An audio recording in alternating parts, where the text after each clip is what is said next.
Well, the thing that I've been wanting, the thing that I've been pleading and begging and absolutely wishing for the last few games has finally come true. The San Antonio Spurs finally were able to deploy Victor Wembanyama in the way that he should have been from the very, very beginning. And that way is having him be a roamer, right? He's not someone where he's not going, you don't want him at least to be guarding out on the perimeter. And when the Spurs asked him to do that, they got cooked twice. And this was a series that looks like it was going to be short. And who knows? I mean, this is not a impossible um, comeback for them.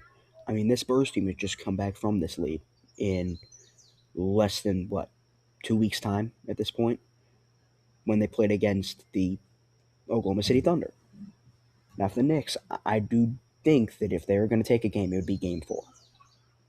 I think New York, especially, is one of the greatest teams that we've ever seen. And when you look at what makes this team great, it is something that the Spurs just quite frankly can't compete with. It's the ability to make shots, their depth, and the fact that they always, always, always are unselfish at their play. They're willing to make the extra pass, and they want to win badly.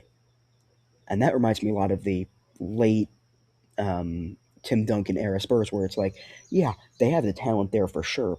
They're not this super team, but they all play their role so well. They're willing to make the extra pass. They're willing to be a collective unit and team, and that is more than enough because they have the talent there.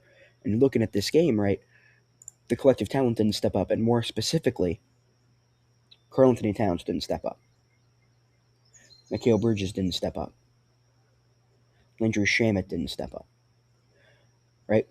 Those three guys who were supposed to be, at the very least, scorers and good defenders just didn't step up. Right? And this is a key game where if you win this, series is over. Technically. I mean, analytically, statistically, no team has ever come back down 3-0. Teams have come back down 2-1. The Spurs team has come back down 2-1. So this was a crucial game.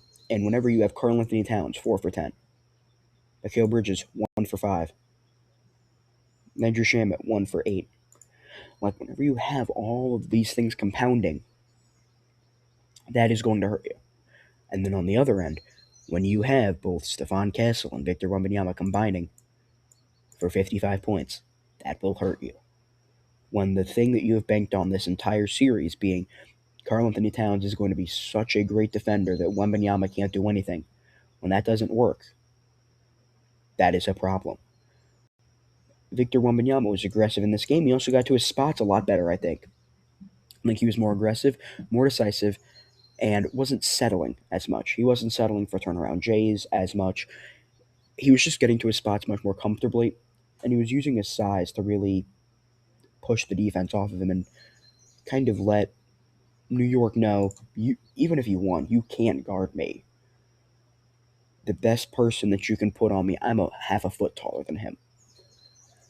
And if Victor Wembanyama wants to be the first team to ever do, or to ever pull off a comeback from being down 2-0 after losing both games in your home court, if he wants to have that comeback be on his resume, this aggressiveness has to show. He has to be relentless. He has to be willing to be aggressive and not take a play off. And to really let the defense know, I'm here. So, quite frankly, you can either make this the easy way where I still get two, or you can make it the hard way and I just absolutely cave your chest in and I get two more. And I think if you keep that aggressiveness, that is going to be key.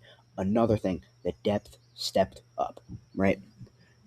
Carter Bryant, in 4 minutes, he had 3 points, was a -9 in those minutes. However, Luke Cornett only being a -3.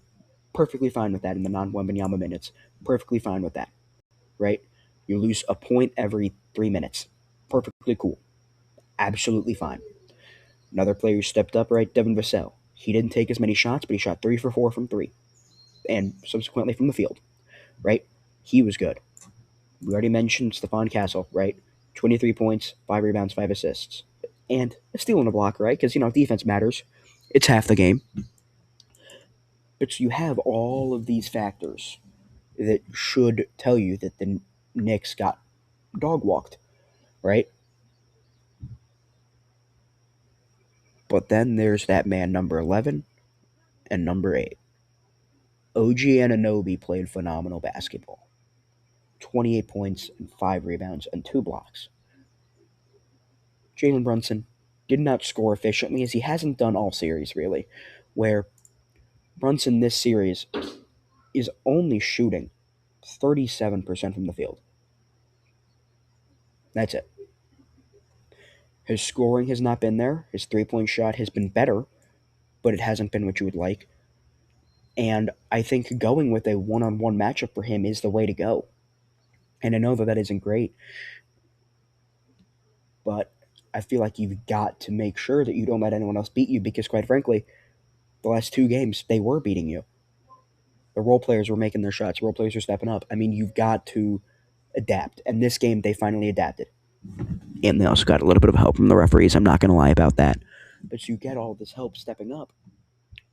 And let's face it, if you can let OG Anunoby make a wide open three in the corner, yeah, I'm absolutely doing that. So, I mean, it's just about making adjustments, preventing the defense from becoming stale, preventing Victor Wembanyama from having to be a perimeter player on the defensive side of the ball, which, let's face it, he's not bad at it, but that's not where you want him. And so when you can get him in his spots, you can play much better, more collective team defense, and you get off to, I guess, what must be like a government mandated lead, where they're up by like double digits in the first quarter or like a few minutes into the second quarter. Like, I've never seen every single time that a team starts a game, they're up by double digits. And then immediately the team claws back that they're playing. And the Knicks, same thing here, where they came back down, I believe, 12, then had a like 4-point lead at halftime, I think. 4 or 5 point lead at halftime. And when you looked, or at least when I saw that, I'm like, oh, that is problematic, because this team always seems to just down the end of games, their execution isn't that great, right? You look back at game 2 when you have all of the poor decisions, plays, and things of that nature. That all kind of is a microcosm of how you've executed in the stretch, which isn't great. This game, right? De'Aaron Fox, he hits a clutch mid-range jumper. Stephon Castle, he hits clutch pair of free throws, and you're able to really put the game away by not making a mistake and playing mistake-free ball. And when that happens, the Spurs are a very tough team to beat. And I still do think New York, I mean, let's face it, they're still in the driver's seat of this series. They're up 2-1. Have another game in Madison Square Garden. And I do think that at least this Madison Square Garden crowd and this Knicks crowd, it wasn't as great as I would have liked to have seen. Now, I do also think that some of that has to be with some of the people who were there, right? The President of the United States was there, and that it has to add another level of security to it. And I'm not going to get into the politics of that at all. But I'm just saying there are multiple factors of things that affected the crowd atmosphere there. And for a team that feeds off their crowd, well, all teams feed off their crowd, but New York, their fans are really, really great. Where they travel well, the moment that a run starts, they are loud. They are loud, they're rowdy, and they really are able to help the team feed off of their energy. So if that isn't there as much, yikes. And I think that could have been a factor in this game as well, as down the stretch, they just looked kind of flat. Although I will say, talking about not looking flat, once again, OG Anunoby, right? He had a clutch three to make it a 2-point game with like 30, 40 seconds left. Maybe a little bit less time than that, but like you look at all that and you see that this team just didn't shoot very, very well. They didn't defend very, very well. And all the little things they didn't do very, very well. And I think that'll get cleaned up. They have a fantastic coaching staff and a part of their organization. So I do think that this is going to be a big game, game 4, where it's like whoever wins this game has all the momentum in the world. If it's the Spurs, tied series becomes best of 3, and you have 2 games at home, which for this series, I guess that isn't a good thing because they haven't won a game at home. And if the Knicks win, you're up 3-1 in the NBA Finals. Job isn't finished, but you got to execute one more time. And what's been great about this series is that I believe this is the second series ever where the road team has won 3 straight games to open out the series, right? And that's just phenomenal. I think that's a testament to how great these playoffs have been, right? If you told me going into this postseason that the Spurs and Knicks would be in the finals, I thought, okay, the Spurs I can understand. The Knicks, you know what, I can understand it, but it would take a lot to happen. And, well, I guess a lot did happen. But the Knicks, I did not see them becoming a historically good team. And you know what? All credit to the Knicks for being that. The run is finally over. I believe it got up to 12, 13 straight. So you won't break Golden State's record, but let's face it, no one respects that Golden State record anyway, because they had Kevin Durant on that roster, and no one cares about that team because everyone knew what the outcome would be. But let me know in the comments who you got for Game 4, Spurs or Knicks. This is the Scoop with Coop, and until next time, so long, everybody.